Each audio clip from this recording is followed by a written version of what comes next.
अस्सलाम वालेकुम। मेरा नाम वकास अहमद है। मैं पंचरां दा काम करना।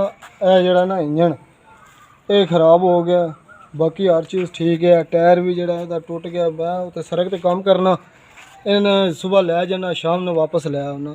ਇਹਦਾ टायर ख़राब होने की वजह ना मैं खड़ सकना। अगो इंजन भी तो ख़राब है। 2-3 महीने हो गए मैं बिल्कुल फारग बैठे हैं।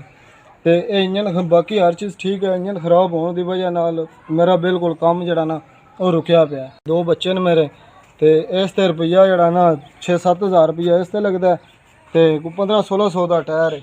अगो ट्यूबां श्यूबां भी कोई नहीं है, ना कोई पंचर का समान है। बस चलो जड़ा मैं अपना जड़ा ना बच्चों की रोज़ी कमा लवां।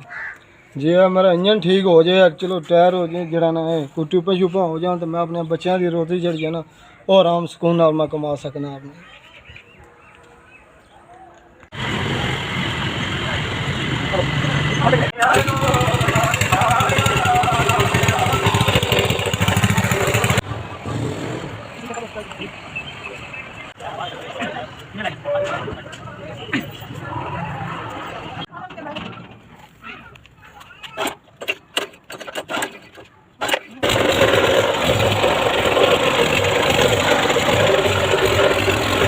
जी बड़ी बड़ी मेहरबानी कि मेरा जड़ा ना रोज़गार अल्लाह किता ठीक हो गया, मैं अपने बच्चों की रोज़ी कमा सकना।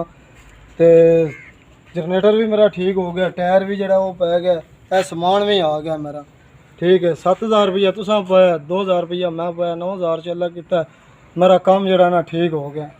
जी काफ़ी महीनों तो जड़ा ना मैं बेरोज़गार से हूँ, थोड़ी जड़ा ना मदद नाल अल्लाह किता कि मेरा काम जड़ा ना वो ठीक हो गया कि मैं अपने बच्चों की रोज़ी जड़ी है ना वो कमा सकना। तो बड़ी बड़ी मेहरबानी, शुक्रिया तुहाडा कि जिन्हें मेरी जड़ा ना इतनी हेल्प की है।